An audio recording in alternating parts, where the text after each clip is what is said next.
Bien. Alors, écoutez, c'est notre dernière rencontre de l'année, en tout cas pour l'étude sur la paracha de la semaine. Nous n'aurons pas de cours de paracha la semaine prochaine, parce que là, c'est Rosh Hashanah, ce sera Motzei Rosh Hashanah, et donc c'est un peu problématique. Mais par contre, je ferai un cours dimanche en hébreu sur Shabbat Shuvah. Et le cours en hébreu, d'une manière générale, reprendra après les fêtes, après Sukkot. Mais je fais une exception pour ce cours sur Shabbat Shuvah. Et donc, ceux qui sont intéressés, dimanche à 8h30, il y aura cours sur Parashat Vayelech et Shabbat Shuvah. Ce soir, nous allons étudier un verset et un thème de la paracha de Nitzavim, qui n'est pas au début de la paracha. C'est un thème que nous avons déjà dans notre cours de paracha en français étudié déjà par le passé, mais c'est un sujet qui est suffisamment important pour que nous puissions le reprendre avec les commentaires de Rashi, de Nachmanide et de Rabbeinu Bechaye, et une phrase, en tout cas, du commentaire de Avraham Ibn Ezra. Alors, je vais passer immédiatement en mode de partage d'écran et nous allons lire le passage en question.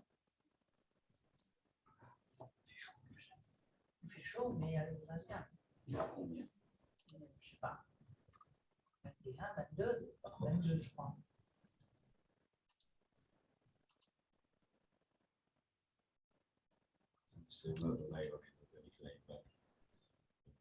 Bien.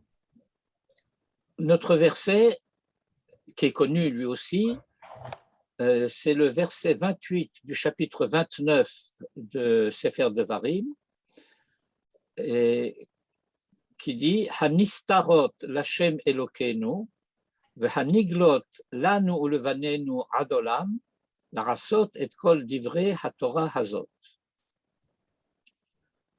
Hanistarot, les choses cachées, Lashem Elokeinu, relèvent de Dieu ou appartiennent à Hachem notre Dieu, v'haniglot, et les choses dévoilées, lanu ulevanenu, à nous et à nos enfants, adolam, à jamais, larasot et kol divrei haTorah hazot, pour réaliser, faire toutes les paroles de cette Torah.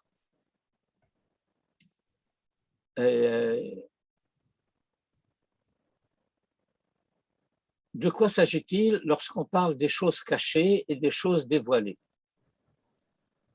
Le pshat, tel qu'il est lu par Rashi, Hanistarot Lashem Elokeinu. Ve'im tomru ma biyadenu la'asot. Et si vous dites, que pouvons-nous faire? Ata maranish et harabim al hirhure ayachid. Tu punis. Tout se passe comme si, dans le commentaire de Rashi, c'est Israël qui s'adresse à Dieu pour dire, mais que pouvons-nous faire? Tu punis la collectivité, Harabim, le grand nombre, al-hirhure ayachid, sur les pensées de l'individu. Sur quoi cela se base-t-il? Eh bien, sur le fait que précédemment, il y a un verset qui dit Pen yesh bachem ish poré rosh vela'ana, et qui se dira dans son cœur, eh bien, moi, je serai en paix et je ferai ce qui me convient. Alors, s'il se dit cela dans son cœur, nous ne le savons pas. Mais voilà que le passage que je n'ai pas reproduit, mais que j'aurais peut-être dû reproduire et que je peux peut-être encore reproduire si c'est nécessaire, semble dire que la collectivité d'Israël en portera la responsabilité. Puisqu'il est dit ensuite, Vacharkar, Vera'u et makot haaretzahi, et que on constatera dans la suite de l'histoire les fléaux qui ont frappé cette terre, ce pays. Or, Halo en Adam yodea bematmonav shel chaverav ou shel chavero. Mais voilà, personne ne sait ce qui se passe dans le secret de son prochain. Réponse de Dieu. En ani marani shetrem ala nistarot shehen la'Hashem Elokeinu. Je ne punis pas, je ne vous punis pas pour les choses cachées qui appartiennent ou qui relèvent d'Hachem notre Dieu. Vehu yifra me'oto yachid, et c'est lui qui demandera des comptes à cet individu. Aval haniglot lanu lvanenu levaer hara bekirbenu. Mais il nous appartient à nous et à nos enfants d'éliminer le mal de notre sein. Ve'im lo narase din bahem, et si on ne fait pas justice nous-mêmes, ya'anshu et harabim, alors la collectivité sera frappée. Et Rashi poursuit pour faire remarquer la chose suivante. Si vous voyez dans le texte ici à la ligne 2, sur les mots lanu lvanenu et sur la lettre aïn du mot ad, il y a un point sur chaque lettre.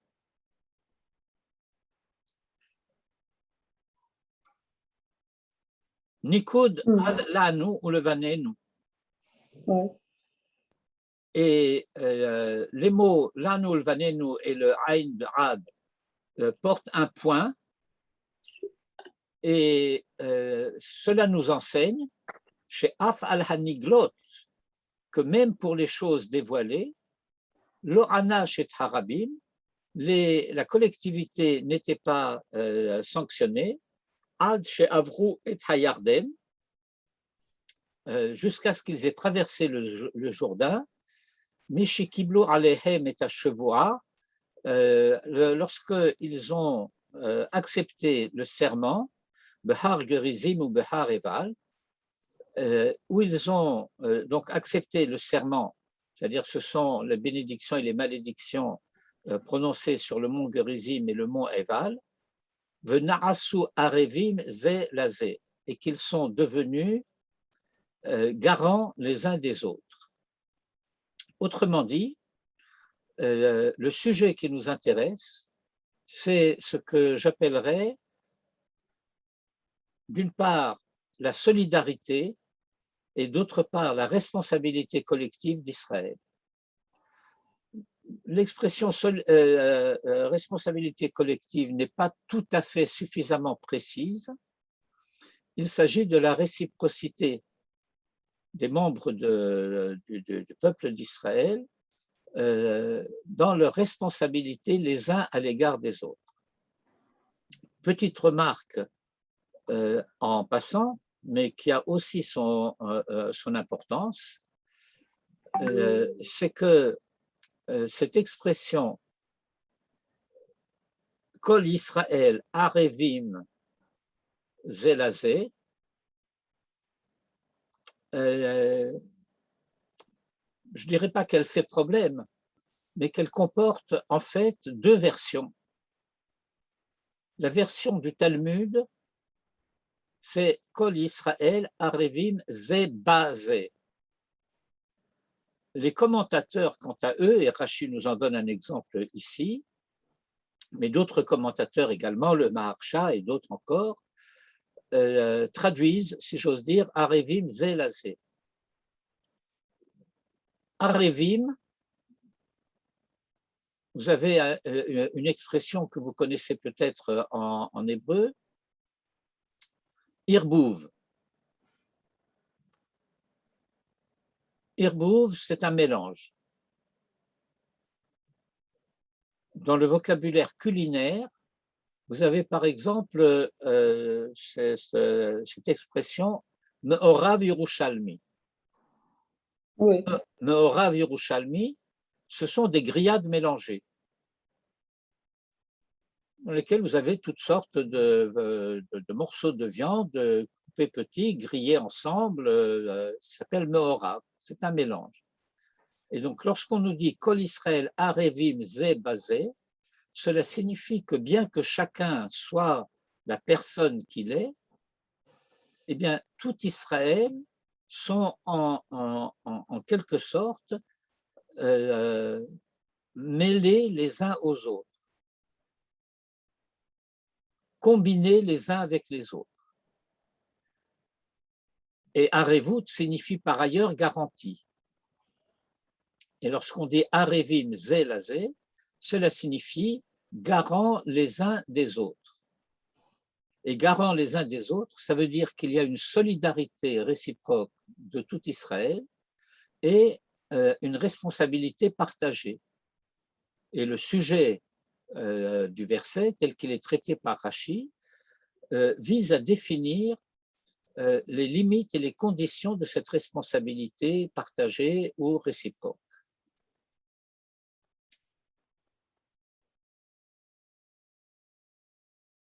Je lis le commentaire de Ibn Ezra, ligne 13 à 16. Il commente le mot Hanistarot. Hata'am, la raison en est, Mi sheyaravod avodat kochavim beseter. Vous prenez l'expression avodat kochavim avec des pincettes, parce que tous les textes des commentateurs qui ont été imprimés dans les Chumashim, dans les Mikraot Gedolot, ont passé la censure de l'Église. Et la censure est intervenue, et partout où on utilisait traditionnellement l'expression Avodah Zara, ils l'ont transformée en Avodat Kochavim. Brièvement, la raison en est que Avodat Kochavim, c'est le culte des astres. C'est de manière très évidente un culte païen. Alors que l'Église se considère comme n'étant pas un culte idolâtre, et un culte païen. Et afin que l'expression Avodah Zara ne puisse pas être attribuée ou associée à l'Église, au christianisme, ils ont changé le vocabulaire pour dire Avodat Kochavim, les famim Kochavim ou Masalot, mais donc l'expression doit être prise avec des réserves. Dans les éditions modernes, j'entends par là les rééditions qui n'ont pas été des rééditions photographiques. Lorsque le texte a été recomposé, eh bien, et c'est vrai aussi pour le Talmud, nous avons aujourd'hui des éditions qui ont été rétablies et où le texte original est rétabli.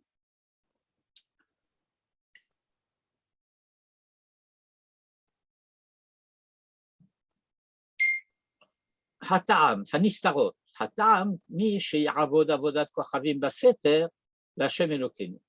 Celui qui pratique l'idolâtrie en secret, eh bien, c'est Dieu qui s'en occupe. Hata'am, et la raison en est, qui mishpato beyad Hashem, que son jugement est entre les mains de Dieu, vehu yipara mimenu, et c'est lui qui lui en demandera compte. Veim haïta begalouy, mais si c'était ouvertement, chiyuv lanu ulvanenu larasot kakatuv batorah, il nous appartient à nous et à nos fils de faire ce qui est écrit dans la Torah. De faire ce qui est écrit dans la Torah, c'est-à-dire d'empêcher la pratique de l'idolâtrie au sein d'Israël et de prendre par conséquent les dispositions qui s'imposent. Cela signifie le fait qu'il y ait enquête, jugement et châtiment, le cas échéant, à la mesure de la faute qui aura été commise. Et je reprends ici le point précis du commentaire de Rashi. Et si la justice fait défaut, c'est-à-dire que si la société ferme les yeux, alors la société tout entière devient responsable. Des questions jusqu'ici? Pas de question.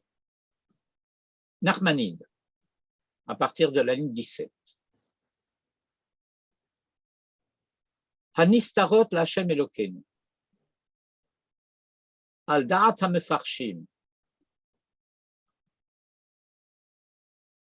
Selon les commentaires classiques, Yomar ki Hashem Elokeinu, nous disons que Hashem, notre Dieu, lor la'asot mishpat be'ovde avodat gilulim baseter. C'est à lui qu'appartient de juger les idolâtres en secret. Qui kol hata'alumot, car tout ce qui est secret, gluyot lefanav, est dévoilé devant lui.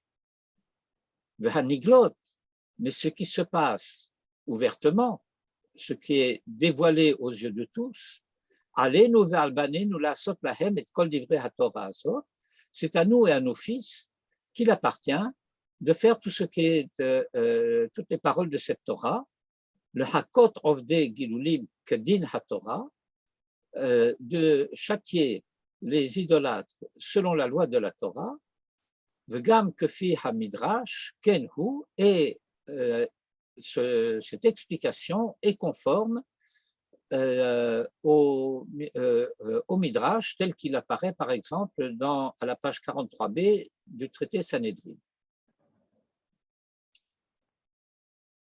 Et Nachmanide rapporte donc le point de vue général des Pashtanim, tels que nous pouvons les lire, par exemple, même dans le commentaire que nous avons vu il y a un instant chez Ibn Ezra.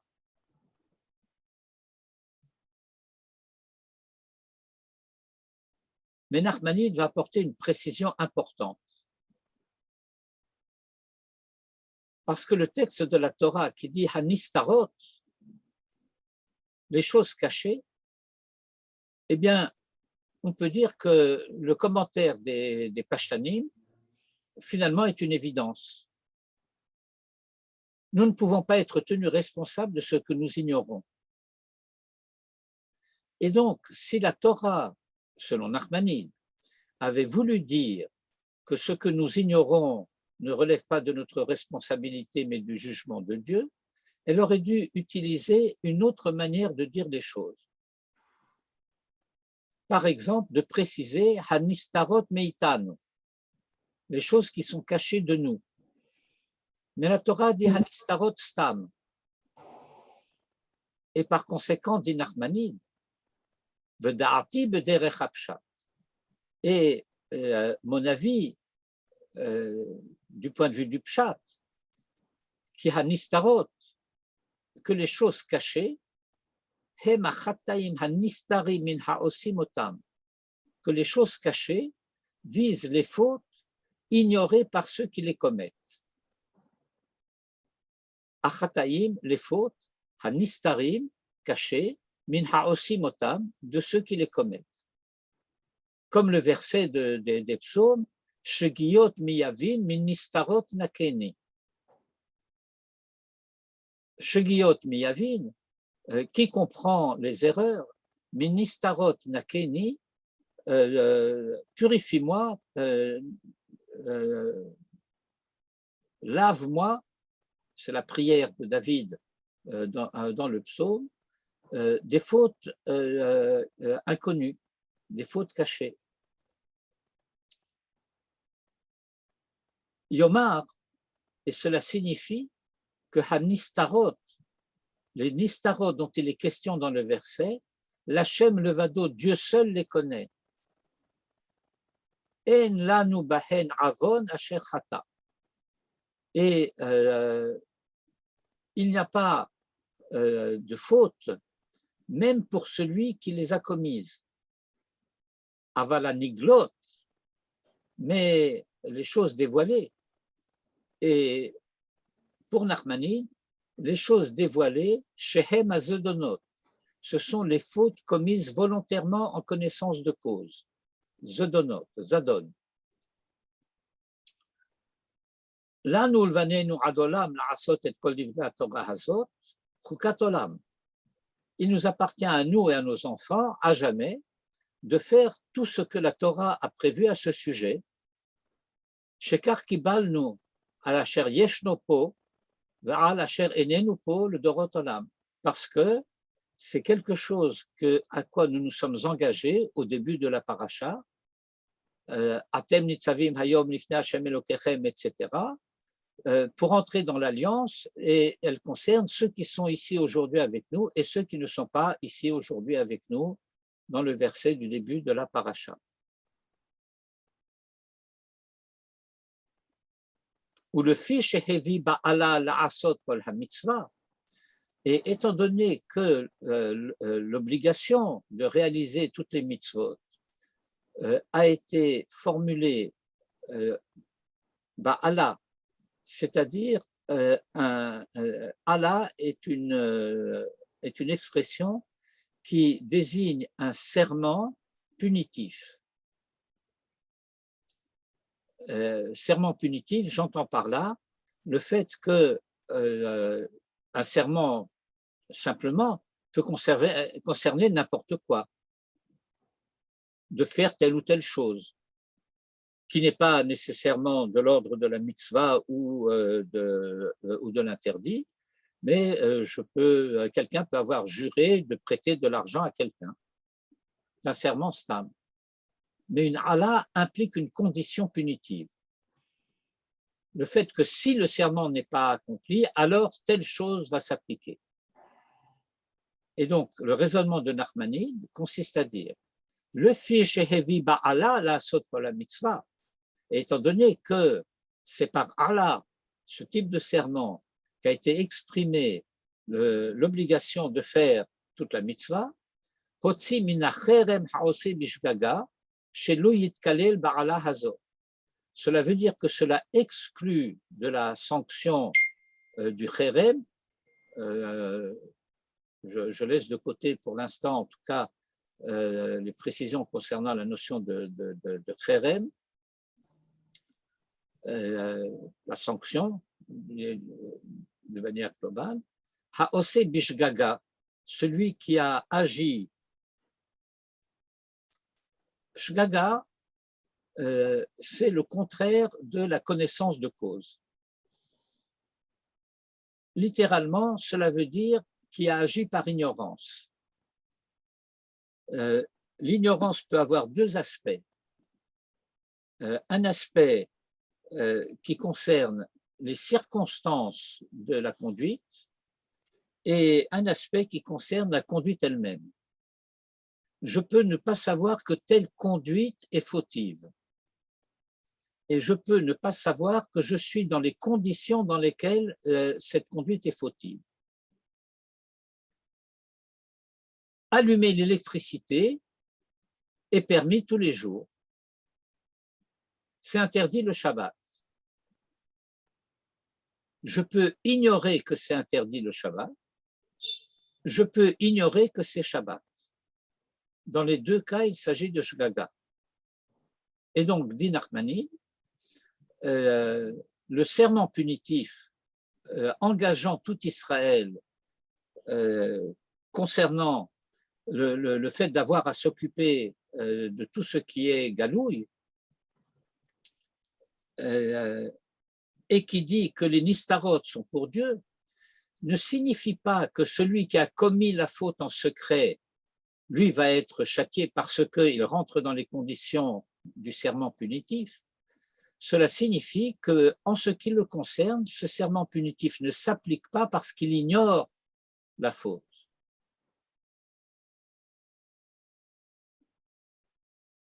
Et par conséquent, il n'est pas maudit par la malédiction de ce serment punitif. Et ajoute Nachmanide, d'Ivré Onkelos, la traduction ou le calque araméen de Onkelos, Matin Kar, penche vers cette lecture.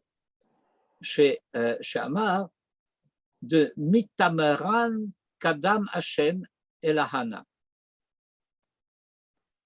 qui sont cachés devant Hashem.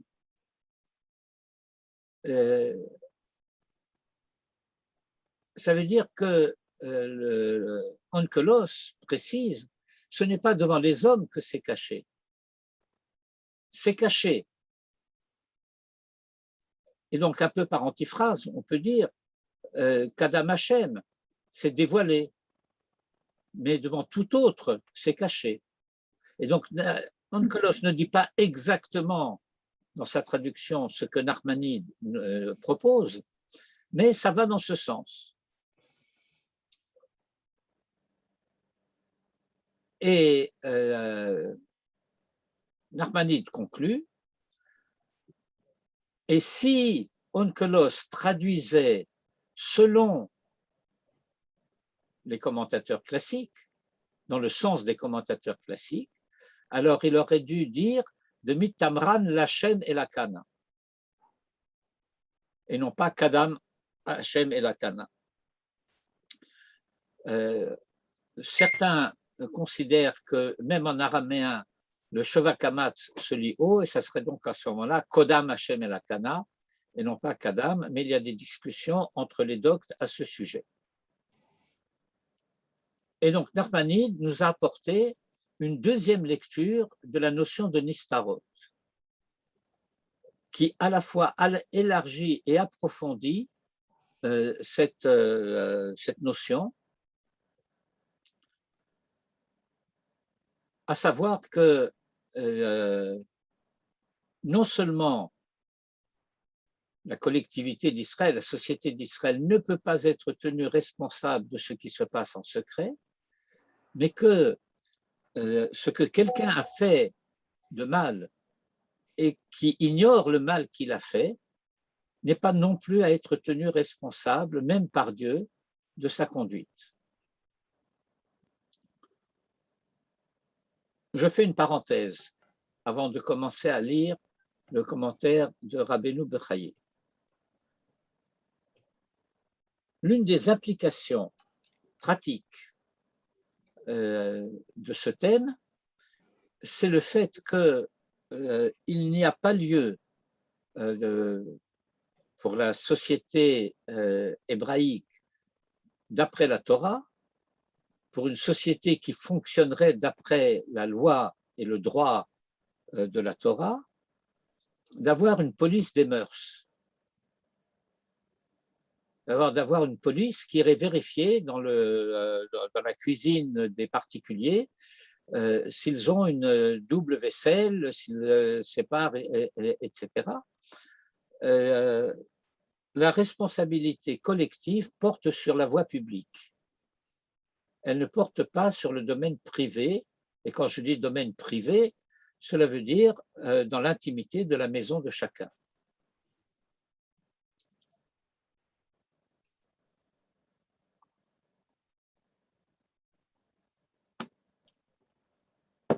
Des questions jusque-là ou à partir de là?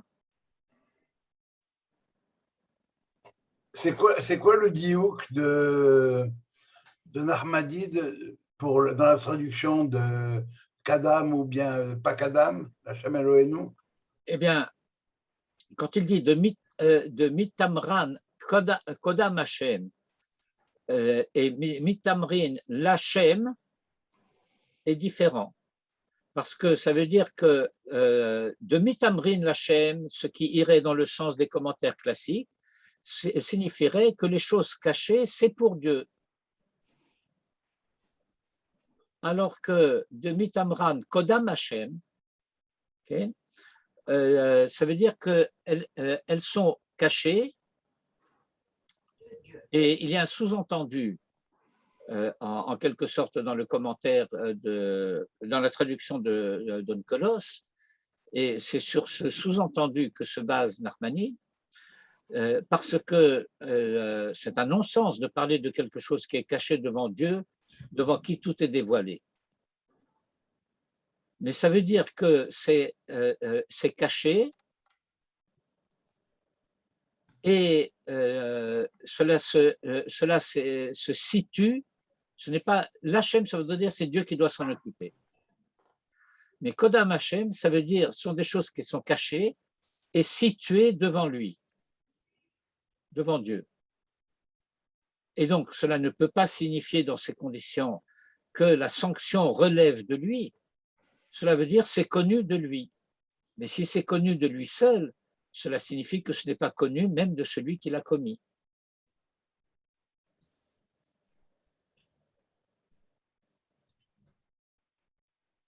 Autre question? Alors nous entamons le commentaire de Rabbeinu Bechaye, qui est un peu long et qui comporte plusieurs, comment dirais-je, plusieurs parties et plusieurs niveaux. Je commence à lire. Hanistarot Lashem Elokeinu v'haniglot lanu ulevanenu. Katav Rashi zichro livracha, nakud al lanu ulevanenu ve'al ayn ve'ad, lidrosh she'af al haniglot lo anash harabim ad she'avru et hayarden. Mi shekiblu alehem et השבוע בהר גריזים ובהר עיבל, ונעשו ערבים זה לזה.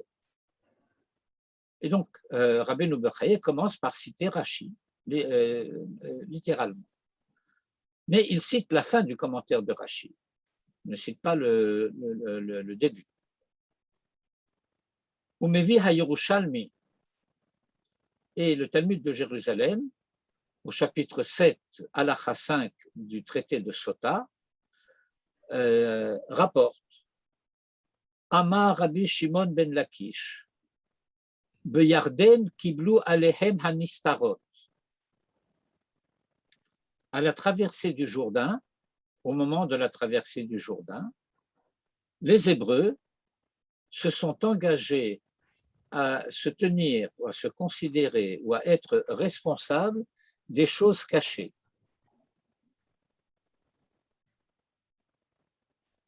C'est un choc, parce que jusque-là, que ce soit le commentaire de Rashi ou le commentaire de Nachmanide, laissait entendre que les choses cachées, ça ne nous concerne pas. Mais voilà que le Talmud de Jérusalem nous dit qu'Israël s'est engagé au moment de la traversée du Jourdain, après la traversée du Jourdain, d'être responsable des choses cachées. Amar lahem Yehoshua, Josué leur a dit, Imen aten mekablin alechem anistarot, ba'in ma'in v'shotfin etrem. Et donc, le Midrash du Yerushalmi nous situe pendant la traversée du Jourdain. Nous sommes dans l'eau. Apparemment, à cette époque-là, le Jourdain avait un flux un peu plus important qu'aujourd'hui. Et alors, les Hébreux sont dans l'eau et Josué leur dit, bon ben voilà, c'est très simple. Si vous n'acceptez pas d'être tenu responsable des choses cachées, viennent les eaux, elles vous submergent. Chantage. Amar Rabbi Shimon ben Zavida, Teda lecha, shehare achan chata, v'ruban shel Sanhedrin naflu b'ray. Ce passage dont il est question ici à la ligne 12, je l'ai cité in extenso à la suite de notre texte. Vous l'avez ici, c'est le chapitre 7 de Josué. J'ai cité tout le passage et ensuite le commentaire du Malbim. Mais ça, je le laisse à votre étude personnelle pour ceux qui veulent approfondir les choses. De quoi s'agit-il? Eh bien, au moment de la bataille de Haï, un anathème a été prononcé interdisant tout butin. Et puis voilà qu'un des combattants, secrètement, a pris une part du butin pour lui. Et il y a eu une sanction qui a frappé les juges, une part importante des membres du Sanhedrin. Achen chata, veruban shel Sanhedrin naflu b'ay. Amar lahem, bachem hutra harutsua. Il leur a dit, eh bien, vous êtes responsable du fait que le paquet a été défait. C'est une expression classique, de l'hébreu classique, pour désigner le fait que une certaine situation anormale s'est développée. Yatsa Batkol, et alors une voix céleste, littéralement une fille de la voix, s'est fait entendre, Amra, et elle a dit, En lachem aesek banistarot. Vous n'avez que faire des choses cachées. Ça vous concerne pas. Ou perouj bachem hutra harotsua. Et l'expression c'est par vous que le paquet a été défait signifie chez Atem Lokim Arshav al Hanistarot que à présent vous êtes sanctionné pour les choses cachées. Mais voilà que Yesh Sheperash Bachem Hutra Harotsua, que Shamar Moshe Bachem, que l'Omar Pen Yesh Bachem, Az Hutra Harotsua le Heanesh al Hanistarot. Que le Bachem dont il est question ici concerne le verset où Moïse a dit à Israël, et nous ne sommes donc plus au moment de la traversée du Jourdain, nous sommes un peu avant, lorsque Moïse, et pour certains commentateurs, cette paracha a été dite par Moïse le jour même de sa mort. Il dit Pen yesh bachem, parce que peut-être il y aurait parmi vous quelqu'un qui se dirait eh bien moi je vais en faire à ma guise, je vais en faire à ma tête, et que les autres fassent ce qu'ils veulent, moi je vais faire ce que je veux. Et que ce bachem concerne cette situation-là, et que c'est ce bachem qui ouvre la voie à la possibilité d'être sanctionné pour les choses cachées. Le sujet est difficile, parce qu'il semble contredire et le commentaire de Nachmanide, et le commentaire de Rashi, et le pshat de la plupart des commentateurs, y compris Ibn Ezra, que nous avons vu tout à l'heure. Je vais ouvrir une petite, comment dirais-je, entrouvrir une petite lucarne pour éclairer un petit peu le sujet. À partir précisément de ce bachem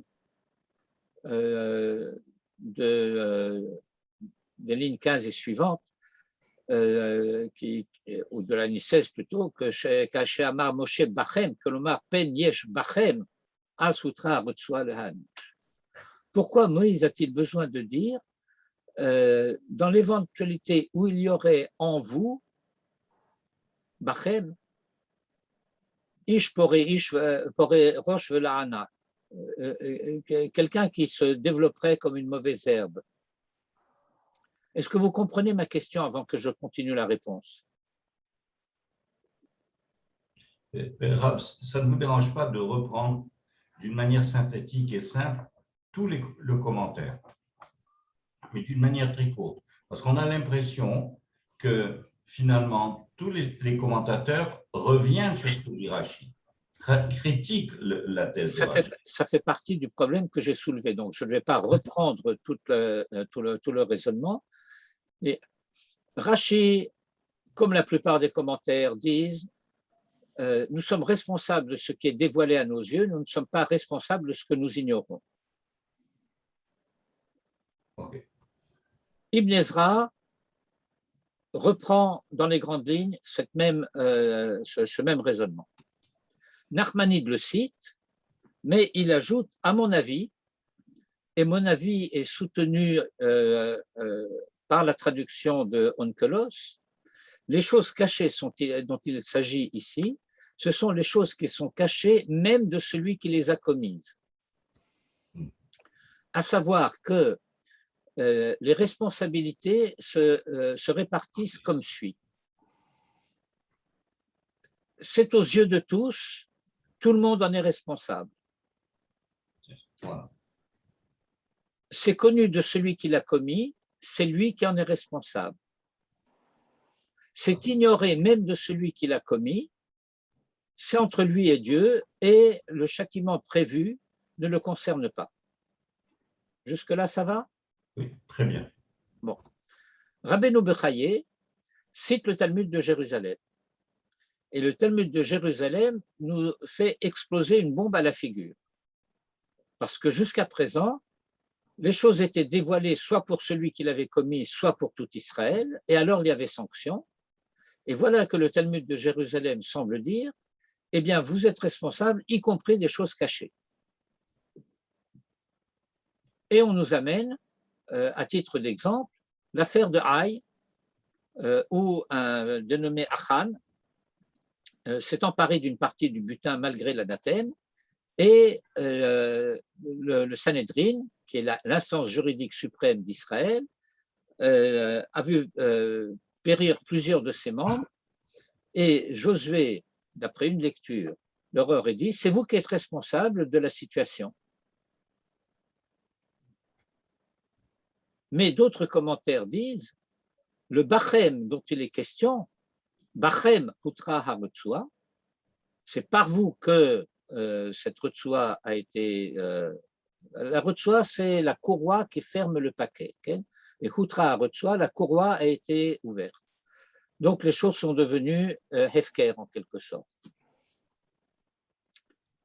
Mais certains disent, non, il s'agit du Bachem, du verset qui dit que Moïse dit, de peur qu'il y ait parmi vous quelqu'un qui, une mauvaise herbe, de la mauvaise graine, et qui se dirait en son cœur, et s'il se dit en son cœur, moi j'en sais rien de ce que se dit en son cœur, Shalom Yichili, qui beshcherut libé et l'air, pour que je satisfasse toutes mes envies.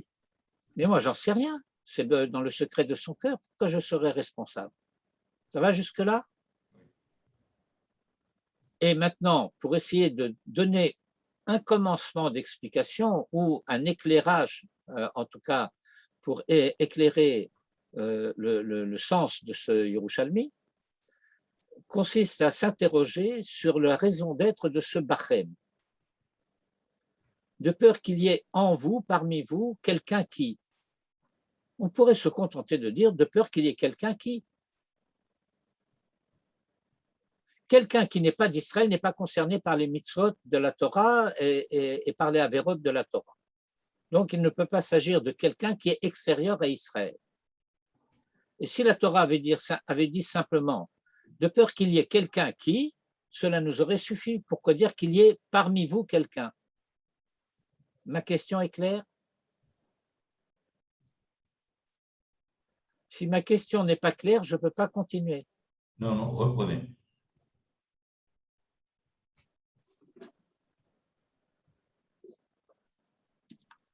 Un instant, s'il vous plaît.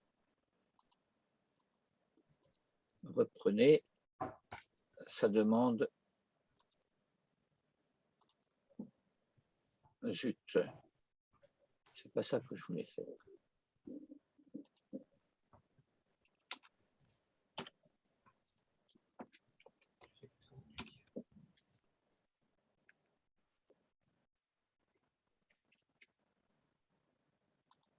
Une seconde.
Alors, puisque les choses semblent pas claires, ou pas suffisamment claires,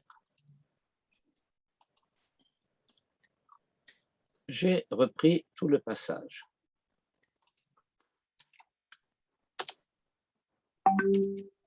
Alors, voici donc ce que dit la Torah au début du chapitre 29. Pas tout à fait au début, à partir du verset 17. C'est un peu long, mais on n'a pas le choix. Si ce n'est pas clair, c'est pas clair. Donc, il faut écrire. Voilà le verset dont il est question. Pen yesh bachem. On traduit parfois peine par de peur que. Yesh bachem, qu'il y ait parmi vous. Ish o isha, un homme ou une femme, ou mishpacha, ou une famille, ou shevet, ou une tribu, asher levavo fone hayom me'im Hashem Elokeinu, dont le cœur s'écarte aujourd'hui d'Hachem notre Dieu, la lechet, en sorte d'aller, la ravod et Elohé hagoyim ahem, de servir les dieux de ces peuples, pen yesh bachem, de peur qu'il y ait en vous, une fois de plus, shoresh poré roche velarana, une racine de mauvaise herbe. Vehaya, et il arriverait, Beshomo et divrei ha'ala hazot, lorsqu'il entendrait les paroles de ce serment, Vehidbarer bilvavo, et il se consolera en son cœur. Je ne traduis pas exactement, mais je traduis en interprétant un petit peu, en se disant les morts, Shalom yihieli, moi je serai en paix, Ki beshrirut libé eler, lorsque j'irai selon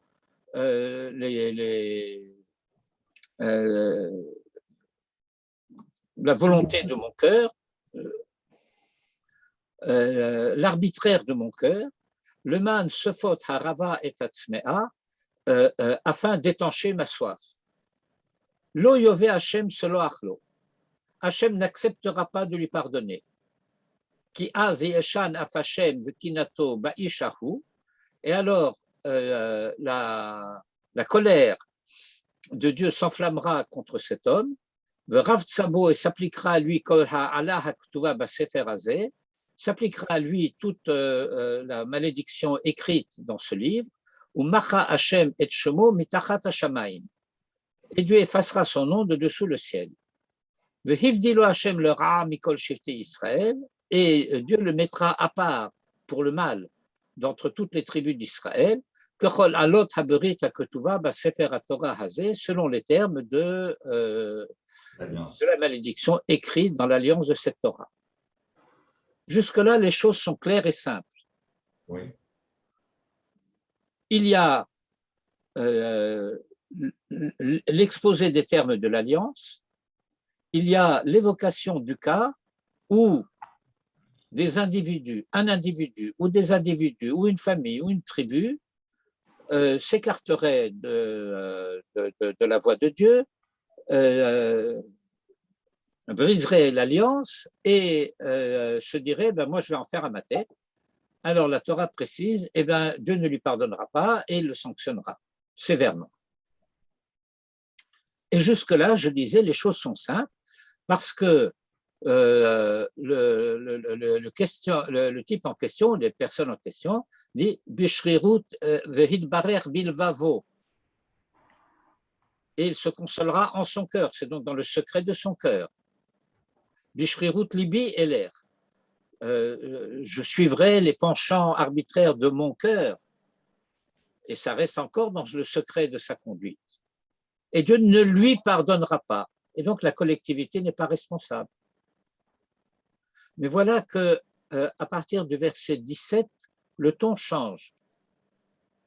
Ve'amar hadora acharod, et la génération dernière, benechem asher yakumu me'acharechem, vos fils qui se lèveront après vous. Vanochri asher yavo me'eretz rechoka, et l'étranger venu d'un pays lointain. Vera'u et makot ha'aretz ahi, et qui verront les fléaux dont a été frappée cette terre. Vetachalueha, et les maladies asher chila Hashem ba, que Dieu a provoquées en elle. Gofrit va me'elar serefa kol artsa, soufre et sel, terre toute brûlée. l'otizara velotatzmiach, non ensemencé et qui ne produira pas, qui ne germera pas. Veloya leba kolese, vous ne poussera aucune herbe. Que mahapechat sodom va'amora admat utsvuyim asher hafach Hashem ba'apo v'chamato, semblable à Sodome et Gomorre, etc. Ve'amru, et diront kol hagoyim, toutes les nations, al me'asa Hashem kacha la'aretz azot. Pourquoi Dieu a-t-il fait cela à cette terre? Mechori ha'af hagadol hazeh. Qu'est-ce qui a provoqué cette grande colère? Ve'amru, et on répondra à la chair azvu et berit Hashem Elokei avotam, parce qu'ils ont abandonné l'alliance du Dieu de leur père, Asher karat imam, qu'il a tranché avec eux, behotzea motam me'eretz Mitzrayim, lorsqu'il les a fait sortir d'Égypte. Et donc jusqu'au verset 16 y compris, cela ne semble concerner que celui qui a commis la faute d'idolâtrie, mais voilà que d'un seul coup, brutalement, sans transition, à partir du verset 17 jusqu'au verset 26, eh bien, il semble que la sanction a été collective. Elle a frappé tout Israël, elle a frappé la terre, le peuple est exilé, la terre est à l'abandon. Qu'est-ce qui s'est passé?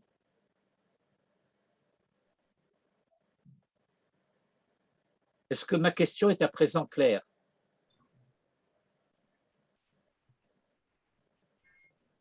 Il semble y avoir un hiatus entre le verset 16 et le verset 17.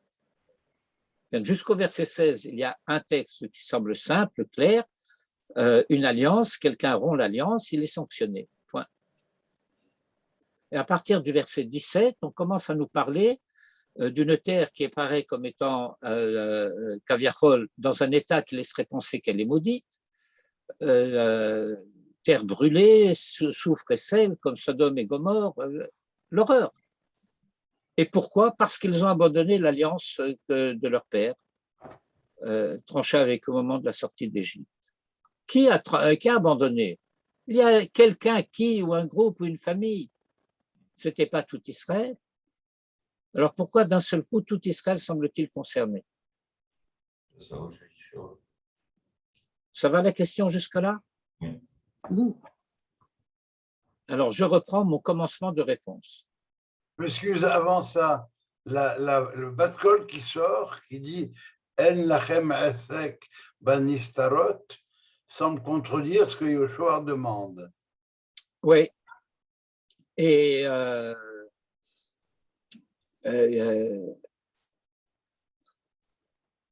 mais la tradition va dans le sens de Yoshua.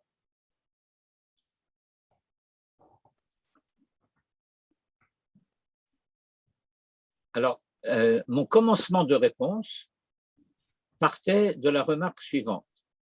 Bon, je laisse ce texte ici et je descends en bas. Ou Perouche Bachem Hutra Haretzua, She'atem Lokim Arshav Al Hanistaro, signifie que désormais vous êtes frappés sur les choses cachées. V'yesh Sheperash, et il en est qui a expliqué, Bachem Hutra Haretzua, par vous la courroie a été défaite, se rapporte au Bachem dit par Moïse, celui que nous avons lu ci-dessus. J'y reviens encore une fois. Pen yesh Bachem, ish. Pen yesh Bachem, shoresh poré.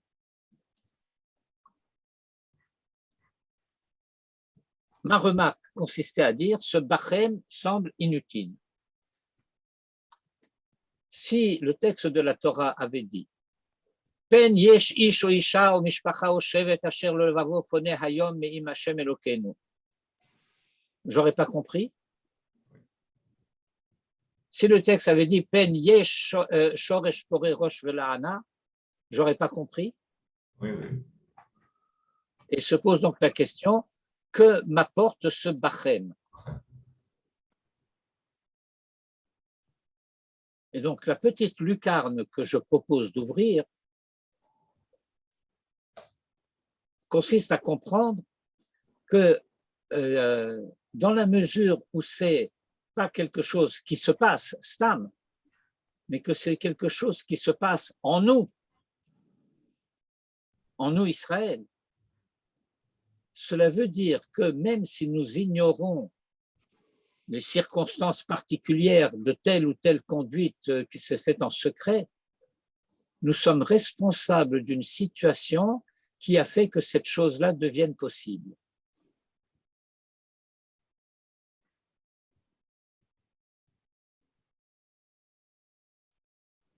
S'il y a une atmosphère de relâchement, Kutra Harutsua, un sentiment de permissivité. Alors cela veut dire que la société a laissé se créer une situation où ce type de dérive est devenu possible. Et se pose alors la question de savoir, puisque c'est en nous que cela s'est passé, et non pas en dehors de nous, eh bien, cela signifie que nous ne pouvons pas nous considérer comme non concernés par ces choses-là. À ce moment-là, en quelque sorte, cela ne relève plus de la définition des nistarot telles que nous les avons considérées jusqu'à présent.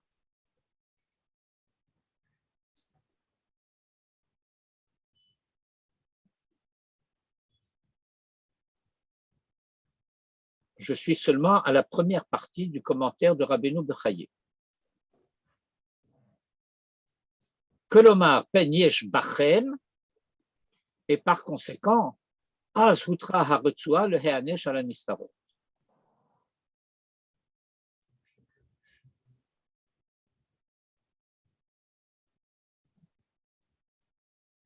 Or, ce même Rashi, qui a donné ci-dessus le commentaire que nous avons lu et sur lequel je ne reviens pas. Dans son commentaire sur le passage concerné du Talmud de Sanhedrin 43b, explique Mi shekiblu alehem hashvua, dès lors qu'ils ont accepté le serment, nitraivu benistarot, ils sont devenus responsables des choses cachées.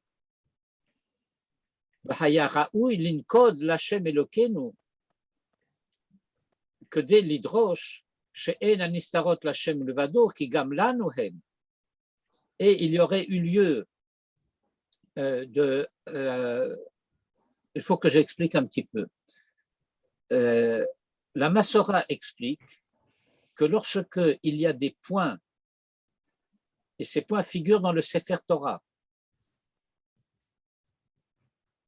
les voyelles ne figurent pas dans le Sefer Torah. Les Ta'ameh HaMikra ne figurent pas dans le Sefer Torah. Mais parfois, il y a des points sur des lettres. Et dans ce cas-là, c'est aussi dans le Sefer Torah. Et donc, la Massora, la tendance générale de la Massora est d'expliquer que lorsqu'il y a des points sur des lettres, cela signifie qu'il y a une lecture possible du texte sans ces lettres, comme si c'était entre parenthèses. Je ne veux pas aller jusqu'à dire comme si c'était biffé, raturé. Mais voilà ce que dit ici Rabbeinu Bechaye. Il y aurait eu lieu de mettre des points aussi sur Hachem notre Dieu, les mots, les lettres de Hachem notre Dieu, que dès l'hydroche, pour pouvoir expliquer, chez En Hanistarot Lachem Levado, que les choses cachées ne sont pas à Dieu seul, qui gam la nouhem, mais qu'elles sont aussi pour nous. Aval, le fiche En Kevod Hachem Linkod, mais par égard pour l'honneur divin, il ne convient pas de mettre des points sur ces lettres, Veniked Lanu Lvanenu Bimkomo, et qu'il a ponctué seulement pour nous et nos enfants, Alken Hutzrach Linkod Ayin, Et c'est la raison pour laquelle il a été obligé de mettre un point aussi sur le Aïn de Ad, qui n'est pas concerné par le problème, qui ne semble pas du tout faire partie de cela, en allusion au fait que les lettres du début auraient dû être ponctuées. Que Neged Otiot Lachem Elokenu, Lashlim Achat Esre Otiot, afin qu'il y ait au total un total de 11 lettres qui soient ponctuées. Bon. Donc, deuxième paragraphe du commentaire de Rabbeinu Bechaye, il s'agissait de comprendre qu'en réalité, il y a une espèce de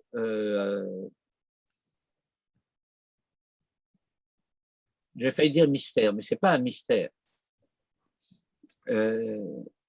d'ambiguïté, à tout le moins, sur la signification d'Anistarot Lachem Elokenu, puisque, en fin de compte, nous avons accepté d'en être responsables. Et que le texte aurait dû apporter une allusion à ce fait-là, que ça ne concerne pas seulement Hachem Elokenu, mais aussi nous. Bon. Va Ramban Katav. Et Nachmanide a écrit et va citer le commentaire de Nachmanide. Da'ati b'derech hapshat kanistarot emachataim hanistarim min haosim otam. Le commentaire de Nachmanide, je ne retraduis pas parce que je veux quand même avancer un petit peu, parce que l'explicitation du Bachem a pris plus de temps que je ne pensais que cela devrait prendre. Yomar anistarot lachem levadohem, en bahem lanu avon asher chata, אבל הנגלות שהן הזדונות לנו לבנינו עד עולם לעשות את כל דברי התורה הזאת חוקת עולם. שכך קיבלנו על אשר איננו פה לדורות עולם, ולפי שהביא בעלה את ישראל לעשות כל המצוות, הוציא מן החרם העושה בשגגה, שלא יקולל בעלה, עד כאן. Et à quelques mots près, c'est la citation du commentaire de Nachmanide. Et il cite maintenant le commentaire de Rabbi Avraham Ibn Ezra. והחכם רבי אברהם ז"ל פירש הנסתרות מי שיעבוד עבודה זרה בסתר משפטו ביד השם יתברך והוא יתברך ייפרע ממנו אין לנו בו חיוב. Tout cela, c'est le commentaire de Ibn Ezra, de nouveau cité tel quel, et je ne retraduis pas, je ne réexplique pas, à la manière des grands commentateurs traditionnels. Nachmanide l'a fait ci-dessus à propos de Rashi, Rabbeinu Bechaye, qui est un élève de Rabbeinu Yona, qui est de l'école de Gérone, et d'une manière générale de l'école de Nachmanide, comme le Rashba, lorsqu'ils vont soit prendre le contre-pied d'un commentaire, soit lui donner une explication ou une lecture, une lumière inhabituelle, ont l'habitude de reciter d'abord tout le commentaire. Pourquoi? Parce que ce sont des gens gentils. Pourquoi sont-ils des gens gentils? Parce qu'ils savent que tout le monde n'a pas entre les mains nécessairement les commentaires dont il est question. S'il disait simplement « Et Nachmanide a dit », oui, mais moi je n'ai pas le commentaire de Nachmanide. Alors, je ne sais pas de quoi tu parles. Je n'ai pas le commentaire de Rabbi Avraham. Je n'ai pas le commentaire de… Alors voilà, je te les cite. Je te les cite parce que nous sommes à une époque de manuscrits, ce que ces gens-là écrivent. Il n'y a pas de livre et les manuscrits coûtent cher parce que pour avoir un manuscrit, il faut payer un scribe. Et le scribe, il va peut-être mettre 1 mois ou 2 mois ou 3 mois à recopier un livre. Et donc, le prix du livre, c'est 3 mois de salaire. Et le salaire, il faut que ça suffise pour entretenir la famille avec les 10 gosses. Donc, les manuscrits sont chers. Et tout le monde ne possède pas de manuscrits. Donc, les grands commentateurs qui sont Anshe Chesed citent les commentaires auxquels ils se réfèrent.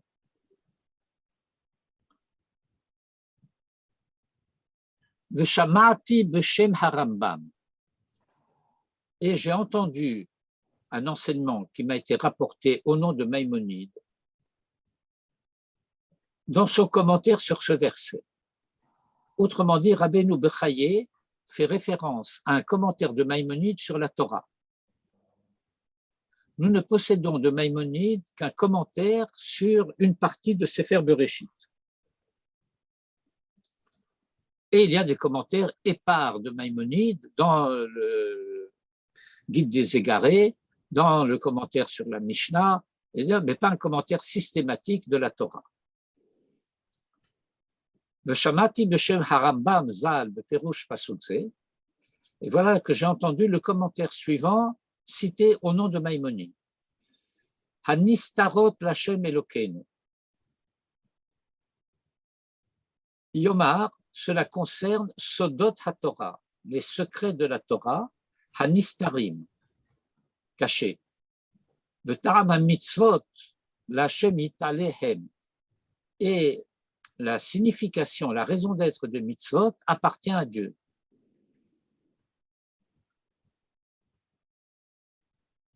Ce commentaire de Maïmonide diffère radicalement des commentaires précédents. Nistarot Lachem Elokeinu, cela signifie, selon ce commentaire attribué à Maïmonide, le sens des mitzvot. Cela reprend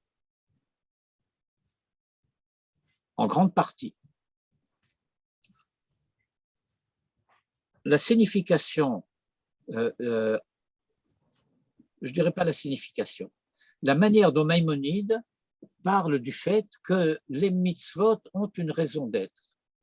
Les mitzvot, ce n'est pas une décision de la volonté de Dieu de manière arbitraire. Yesh taram le kol ha-mitzvot, y compris par Aduma.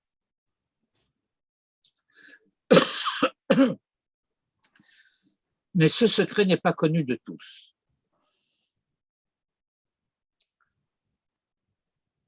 Le secret du sens des mitzvot appartient à Dieu. Ve'im yizke Adam, je suis à la fin de la ligne 23, ligne 24. Ve'im yizke Adam, sheikach ozno shemetz minaham yedia shoresh hamitzvot ve'ikara benistar sheba. Et si quelqu'un a le mérite d'avoir pu comprendre en quoi que ce soit quelque chose de la racine de la mitzvah et de sa signification secrète, al yipater bechach min hanigle, qu'il ne se croit pas de ce fait dégagé du sens littéral. Qu'est-ce que cela signifie? Le sens général de la remarque attribuée à Maïmonide doit être compris de la manière suivante. Certains pourraient croire que c'est la dimension spirituelle des mitzvot qui importe. Et dès lors que j'ai compris quelle est la signification d'une mitzvah, alors je peux réaliser cette mitzvah en esprit. Mais la réalisation concrète n'aurait aucune importance. C'est une erreur grave. Les mitzvot sont appelés mitzvot ma'asiyot. Mitzvot ma'asiyot, cela veut dire des mitzvot qui ont à être faites, réalisées, pratiquées. Parce que ce qu'il s'agit de changer, ce dont il s'agit de faire le tikkun, ce n'est pas de l'esprit, c'est de la réalité. Et il faut agir sur la réalité. Et on n'agit pas sur la réalité en esprit. On agit sur la réalité en acte. Al yipater bechach min hanigle, shelo ya'aseh mitzvah b'inyan gufani, de sorte de ne pas accomplir la mitzvah physiquement. En lo lehimana mise, il n'a pas à s'abstenir de cela. Shehare haniglot lanu lvanenu la'asot, car ce qui ressort du sens littéral, du sens dévoilé, Cela nous appartient à nous et à nos fils de le faire.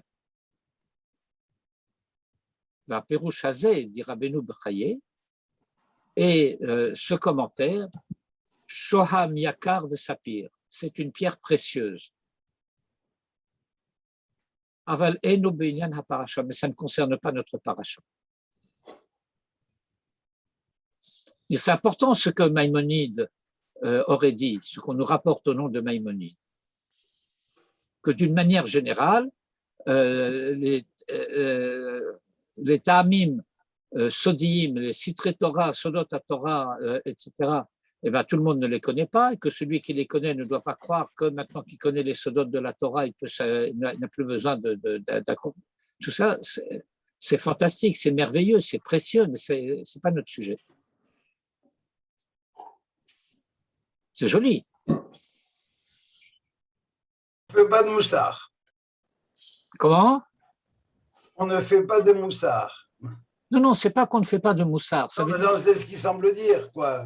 Non, ce qu'il dit, c'est que dans notre verset, ce n'est pas de ces nistarot-là qu'il s'agit. Et bon, je pourrais dire d'une autre manière, c'est un joli drache, mais ce n'est pas le pshat. Veitachen le faresh anistarot lachem Elokeinu. Et voilà de quelle manière on peut expliquer cette expression anistarot lachem Elokeinu. Ki mipnei sheiskir bepasuk shel ma'ala. ויתשם השם מעל אדמתם באף ובחמה ובקצב גדול וישליכם אל ארץ אחרת כיום הזה. C'est encore un passage que je n'ai pas cité, mais il faut que vous lisiez toute la paracha.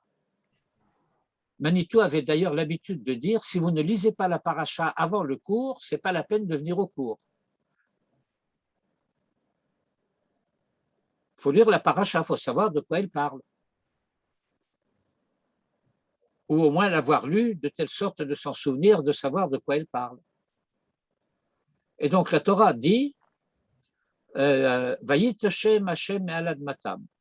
Et Dieu les a détachés de leur terre, be'af uvechema uveketzer gadol, avec une grande colère. Vayashlichem el eretz acheret, et les a rejetés vers une autre terre, kayom hazeh, comme c'est le cas aujourd'hui. Et Rabbeinu Bechaye poursuit, Vegalut anidachim ve'anefutzim, et l'exil des nidachim et des nefutzim. Alors, les nidachim, ce sont ceux qu'on appelle les repoussés. Et classiquement, on comprend les nidachim comme étant les exilés des 10 tribus dites perdues. Nefutzim et les dispersés, ça ce sont les 2 tribus, alors c'est 9 tribus et demie et 2 tribus et demie, peu importe, c'est le royaume d'Israël du nord et le royaume de Juda du sud. Alors ceux du nord s'appellent les Nidachim, ceux du sud s'appellent les Nefutzim. Parce que les Nefutzim, ça fait référence à ce mot que vous connaissez très bien en hébreu contemporain, Tfutzot, que l'on connaît parfois mieux en grec, la diaspora. Ha'aroch beyoter. Eh bien, cet exil est très long. V'haketz satum v'ne'elam v'nistar. Et quand cet exil prendra fin, eh bien, c'est quelque chose qui est satum, ne'elam, nistar. 3 expressions pour dire à quel point les choses nous sont cachées. Le chach samach miyad ve'amar. Et étant donné qu'il a parlé juste avant de l'exil, et que cet exil va être long, alors il a dit tout de suite Hanistarot Lashem Elokeinu, Kelomar, En lanu bo shum yodia, ki hu inyan nistar. C'est quelque chose dont nous n'avons aucune connaissance. Parce que c'est quelque chose. Pardon? Non, c'est bien, oui. Allez-y. Parce qu'il s'agit de quelque chose de secret. L'Hachem Elokeinu Levado, qui appartient à Dieu seul. Et vous pouvez vous référer au psaume chapitre 74, Velo itanu yodea adma, et il n'y a personne parmi nous qui sache jusqu'à quand. Vaniglot lanu lvanenu, les choses dévoilées pour nous et nos enfants, que l'omar, à savoir que chez Yihyu otan hanistarot niglot lanu lvanenu, lorsque ces choses qui sont cachées maintenant deviendront dévoilées à nous et à nos fils, alors allez-nous la asot et kol divrei à Torah hazot, il nous appartiendra de faire toutes les paroles de cette Torah. Velimdanu hakatuv hazeh. Et ce verset nous a enseigné Ki toratenu kayemet l'olam, que notre Torah est éternelle. Lo tibatel bazman min azmanim, elle ne sera jamais annulée. Ve'afilu bizman hamashiach, et même au temps messianique. Ve'kiyum Torah Moshe shaveh bechol zman, et que l'application de la Torah de Moïse est égale en tout temps. Ben bisman anistarot, que ce soit au temps des nistarot, shehu hagalut, qui est le temps de l'exil, ben bisman aniglot, shehi hageula, ou que ce soit au temps des choses dévoilées, qui est le temps de la délivrance. Umizeh darshu chazal, et c'est à partir de là que nos sages ont expliqué Yomei chayecha haolam hazeh, kol yomei chayecha lehavi limot hamashiach. Vous vous rappelez le passage de la fin du premier chapitre de Brachot que nous lisons dans la Gada de Pessah. Ve'im haperush hazeh, et grâce à cette explication, Yihyeh hapasuk mechuvan, le verset est maintenant orienté convenablement, et il se relie parfaitement à ce qui le précède et à ce qui le suit.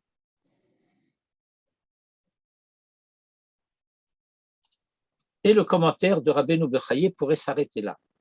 Et moi, je pourrais arrêter le commentaire de la lecture du commentaire de Rabbeinu Bechaye à cet endroit. Mais la suite est trop jolie pour que je m'en abstienne, et donc il y a encore un paragraphe, et je vous laisse Josué et la suite à vos bons soins. Je reviens ici au texte que nous avons lu. Hanistarot Lashem Elokeinu. Et nous constatons que ce mot Hanistarot est ce qu'on appelle Chaser Vav. Ici, en écriture plénière de l'expression du féminin pluriel, il devrait y avoir un Vav.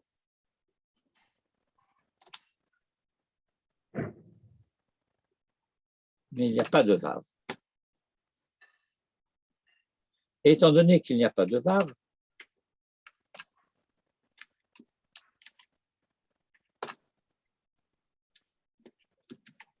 ce mot pourrait se lire Hanisteret.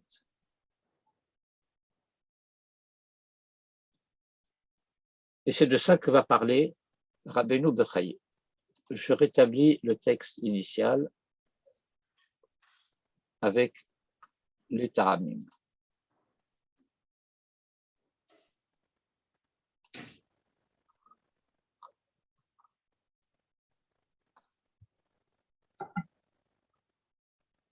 Veyesh lecha lehit'orer bemilat hanistarot. Et il faut, yesh lecha, ça veut dire tu dois, il t'appartient de, il relève de toi que, c'est quelque chose que tu dois faire. Yesh lecha lehit'orer. Il faut que tu prennes garde à quoi? Bemilat hanistarot, du mot hanistarot, sheu chaser vav, auquel il manque le vav. Et donc, il n'est pas écrit Hanistarot, il est écrit Hanisteret. V'yirmoz hakatuv ala Shekhinah, et le verset fait ainsi allusion à la Shekhinah qui est cachée au temps de l'exil.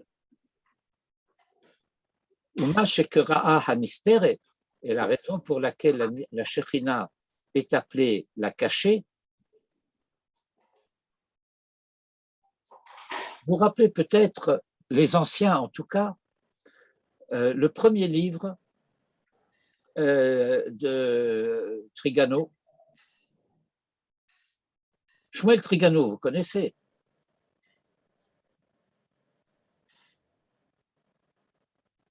Répondez pas tous à la fois. Non, oui, le récit de la disparue. Le récit de la disparue, Hanisteret. V'yirmoz hakatuv ala Shechina. Et l'écriture fait allusion à la Shechina. Uma shekera'a hanisteret, et le fait de l'appeler celle qui est cachée, le fi shehaita mistateret ba'anan, c'est d'abord parce que la présence divine était cachée dans la nuée. Vehi hanisteret mimenu bizman hagalut, et elle nous est cachée au temps de l'exil. Bizman hagalut shanachnu bo, au temps de l'exil où nous nous trouvons.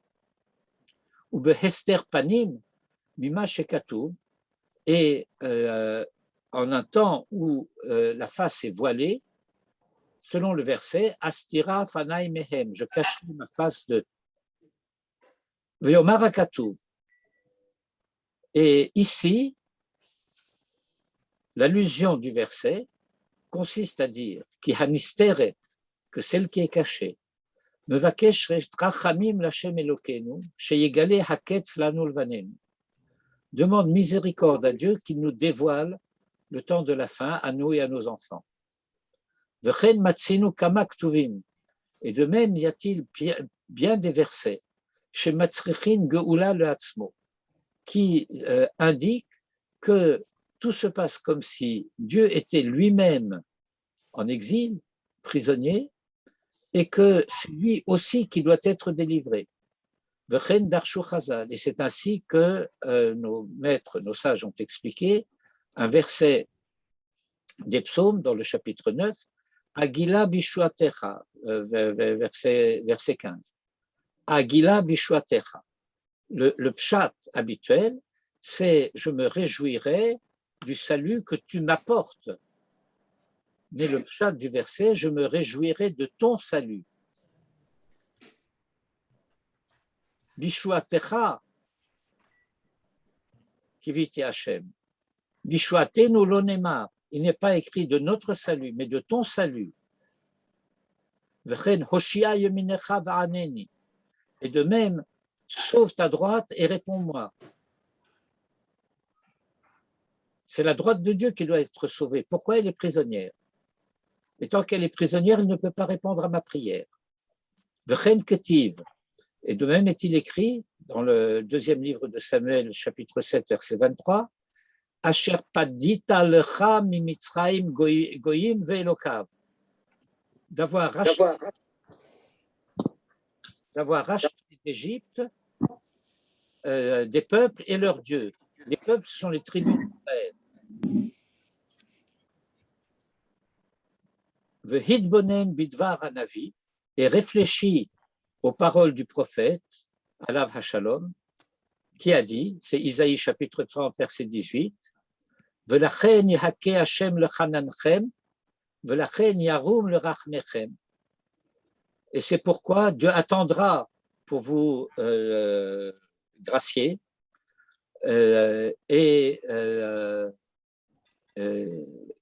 pour vous prendre en miséricorde. Uchvar heirotecha al sod pasuk ze, le chibour ze, et je t'ai déjà expliqué le sens de ce verset. Dans mon propre commentaire, nous dit Rabbeinu Bechaye. Et je vous renvoie donc pour conclure au verset 25 du chapitre 5, au commentaire de Rabbeinu Bechaye sur le chapitre 5, verset 25. Ad kan. Rav Simsovi. Allô, je peux poser une question? Oui. Je pense que si vous avez une idée, si vous nous avez donné le commentaire de ce texte, c'est que certainement vous aviez l'idée de le relier au Yemei HaTshuva, à Rosh Hashanah et à Kippour. Non? Ouais.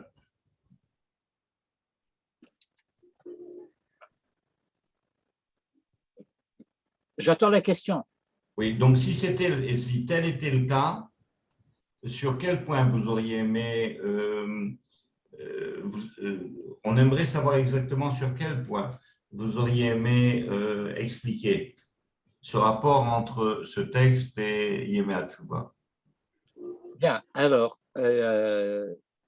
essentiellement, c'est, me semble-t-il,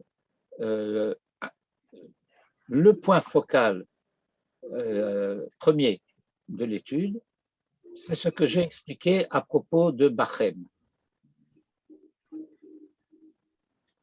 Le sujet parle ici, le sujet global, comme j'ai dit, parle de la responsabilité individuelle, de la responsabilité collective, de la garantie réciproque d'Israël les uns à l'égard des autres.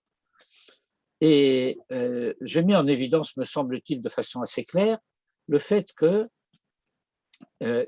on peut envisager un échelonnage de 3 niveaux de responsabilité. Un qui concerne tout le monde lorsque les choses sont dévoilées, c'est ce que nous appellerions aujourd'hui dans certaines discussions concernant la société israélienne, Tzivion HaRehov HaYehudi, la physionomie de la rue juive. Et puis, il y a le domaine privé de la conduite personnelle de chacun sur laquelle nous n'avons pas de droit de regard et pour laquelle nous ne sommes pas responsables. Et Nachmanide met en évidence un 3e niveau qui concerne le fait que même celui qui l'a commis, quand il est dans l'ignorance du fait qu'il l'a commis, n'est pas responsable. Et jusque-là, tout est simple. Mais voilà qu'avec l'entrée en Eretz Israël, et ça veut dire que quand nous ne sommes plus dans des temps de galout où il y a Hester Panim, etc., mais dans un temps de Geoula et donc de Gilouï, alors il y a une dimension de responsabilité collective qui semblerait se rapporter au Nistarot et qui devient une dimension de la responsabilité collective. C'est la raison pour laquelle dans le Talmud, c'est à la traversée du Jourdain et que les choses sont présentées de la manière brutale dont c'est présenté et que j'ai essayé d'expliquer en ouvrant en tout cas une petite perspective des choses à partir du mot Bachem, puisque c'est ce mot Bachem qui est pris par le Talmud à 2 niveaux, Bachem Hutra Harutsua, et c'est le Sanhedrin, ou Bachem Hutra Harutsua, et c'est le Bachem de Moïse dans l'éventualité où il y aurait parmi vous des gens qui. Si c'est le Sanhedrin, ça veut dire que ce sont les instances juridiques du pays qui ont la responsabilité de faire régner le droit, et le droit dont il s'agit a priori, c'est le droit hébraïque. Et si le tribunal se désintéresse de la question, alors il y a une responsabilité qui apparaît. Et le 2e niveau, c'est lorsque le fonctionnement d'une manière générale de la société fait qu'une certaine permissivité règne dans le pays, que une atmosphère, un esprit, une manière de règne dans le pays qui rend les dérives possibles, alors la société est responsable de ces dérives, même lorsqu'elle ne les connaît pas, parce que ces dérives peuvent être restées cachées, mais elles ont été rendues possibles. Et c'est la raison pour laquelle la mise en garde qui apparaît dans le texte de la Torah, et d'où la remarque finale de Rabbeinu Bechaye est très éclairante à ce sujet, Anistarot, Anisteret, et le rapport entre la galoute et la Geoula, et le Nistar et le Niglé. Ça veut dire qu'avec l'apparition de l'État d'Israël, il y a une nouvelle dimension de responsabilité collective qui est apparue et qui concerne, bon, je vais le dire dans un vocabulaire que je n'aime pas. Et le prochain colloque des intellectuels francophones israéliens qui doit avoir lieu au mois de mai de l'année prochaine traitera aussi, dans une certaine mesure, de ce sujet.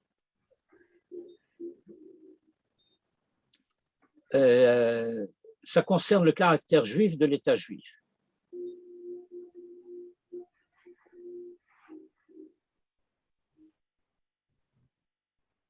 Vous savez, il y a une décision qui a été prise par le Beit Mishpat Elyon, ou je ne sais pas comment il s'appelle, cette chose-là, de reconnaître les conversions des réformés et des libéraux pour l'obtention de la citoyenneté israélienne. C'est-à-dire que quelqu'un, un non-juif, qui a été converti en Amérique par les réformés, arrive en Israël, il reçoit la citoyenneté israélienne. C'est extrêmement grave.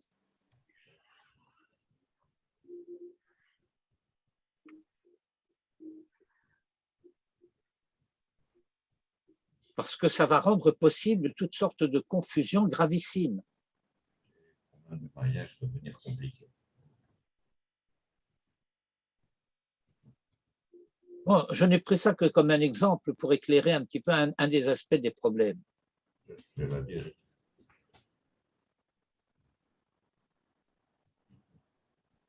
Il y a le Saradatot, je n'ai pas suivi de très près l'affaire, qui aurait pris une décision concernant une espèce de privatisation de la cacheroute. C'est problématique. Le grand public, d'une manière générale, est ignorant. Et par conséquent, il voit une Teuda de cacheroute, il ne se pose pas de questions. Vous savez à quel point le public est ignorant? Mon beau-frère, une fois, quand il était venu en Israël en touriste, est rentré dans un restaurant, il demande « Est-ce que tu as une Teuda de cacheroute ?» Et le restaurateur lui dit « Oui, voilà, elle est sur le mur. » Il lui montre la Teuda du Maham.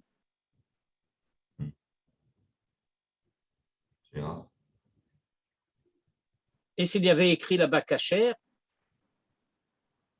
Bashgachat, je ne sais pas qui, eh ben, le juif moyen, il aurait considéré que c'est Kacher.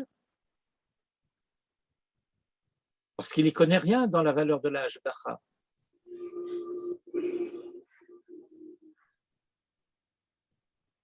Donc voilà des conduites socio-juridiques, socio-culturelles, tout ce que vous voulez, qui ouvrent la voie à des dérives. Alors, est-ce que je peux dire j'y suis pour rien? Manassé, comme disait Rachid dans son commentaire, qu'est-ce qu'on y peut?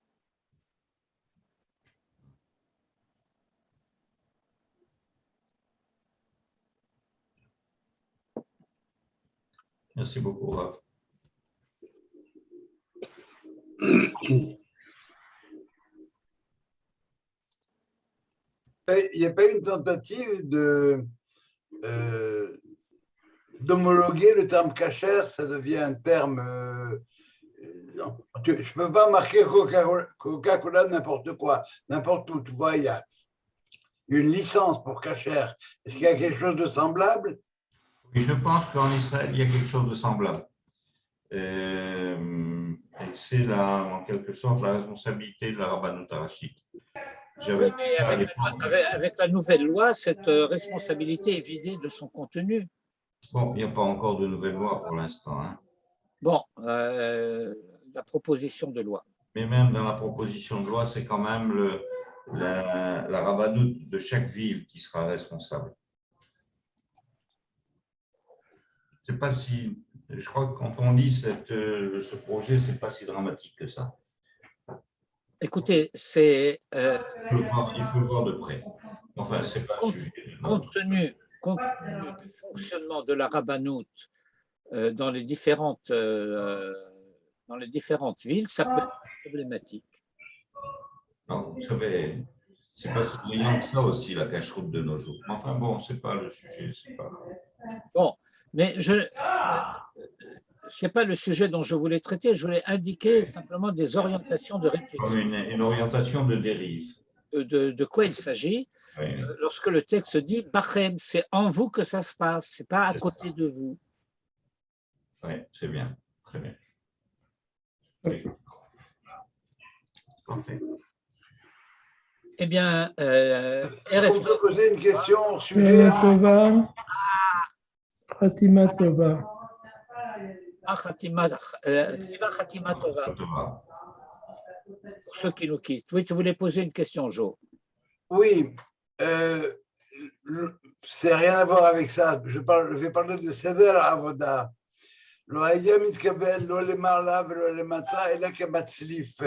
J'ai jamais compris ce que ça voulait dire. Faire comme ça, Matzlif, non? C'est...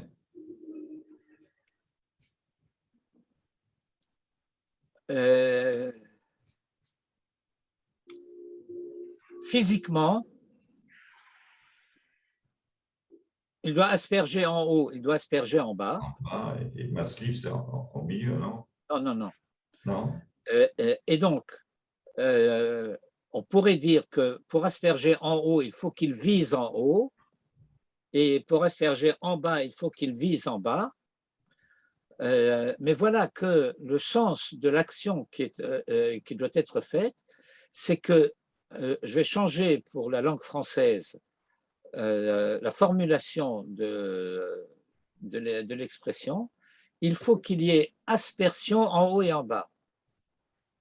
C'est-à-dire le sang doit arriver en haut et en bas, mais il ne vise ni en haut ni en bas.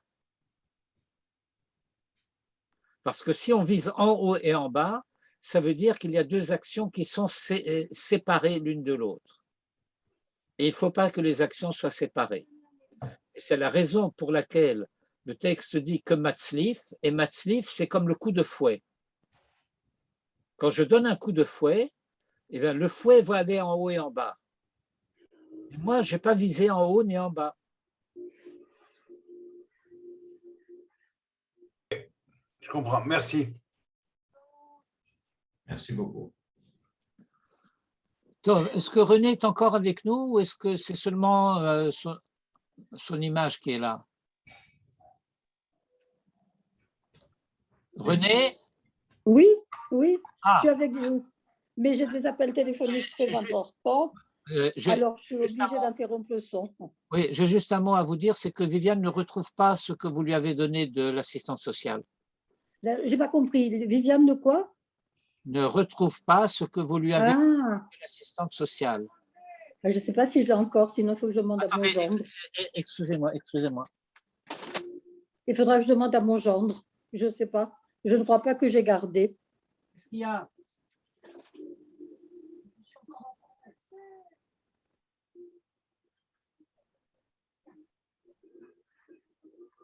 Allô?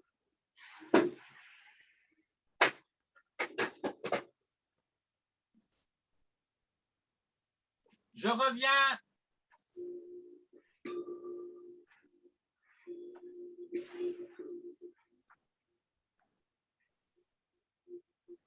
Est-ce que je l'ai envoyé?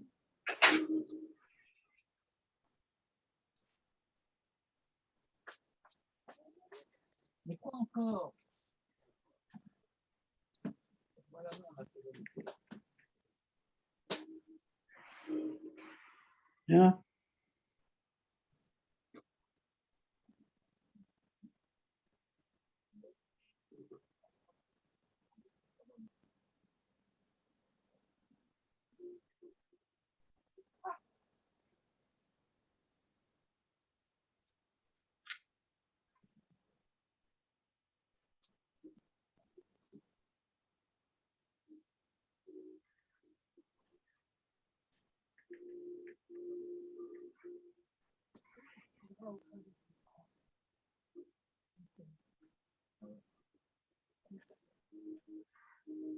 Attention, s'il te plaît. Vous êtes encore là? Je suis de retour. Viviane a eu besoin. Voilà, j'ai retransmis à Viviane j'ai retrouvé le numéro, j'ai retransmis à Viviane le numéro de téléphone que j'avais déjà communiqué. Je viens de lui envoyer un WhatsApp. Ah, vous l'avez envoyé avec le nom aussi? Là, tout de suite, je viens de le faire. Oui, avec le nom? Non, je n'ai pas le nom, je lui ai donné l'organisme. Je n'ai pas le nom. Ah, alors, l'organisme, vous lui avez donné? Oui, je lui avais donné le numéro de l'organisme qui s'en occupe et ça s'appelle Mata Versilia. Et il y a un numéro de téléphone, c'est tout ce que j'ai. Je comprends. Ma question, c'est est-ce que vous avez communiqué le nom à Viviane dans le WhatsApp? Non, non, non, non, non, non, non, je ne l'avais pas. Et Non, je ne l'ai pas. Le nom de l'organisme. Ça s'appelle Matav Ercilia. C'est marqué, je l'ai marqué sur le WhatsApp. C'est ce que je demandais. Très bien. Voilà, c'est tout. Alors, je vais l'appeler, j'ai prévu d'appeler Viviane demain, je n'ai pas eu le temps aujourd'hui. Je fais beaucoup de babysitting avec mes arrière-petits-enfants, vu qu'ils n'ont pas encore repris leur truc normal. Très bien. Donc, je n'ai pas eu le temps, je vais l'appeler aujourd'hui, je n'ai vraiment pas eu le temps. J'appellerai demain Blineder. Très bien, merci beaucoup. Merci beaucoup, vous aussi. Merci beaucoup, et Shana Tova pour vous, et une bonne santé pour Viviane. Shabbat shalom, Shana Tova, Shana Tova lekulam. Kol tov, merci.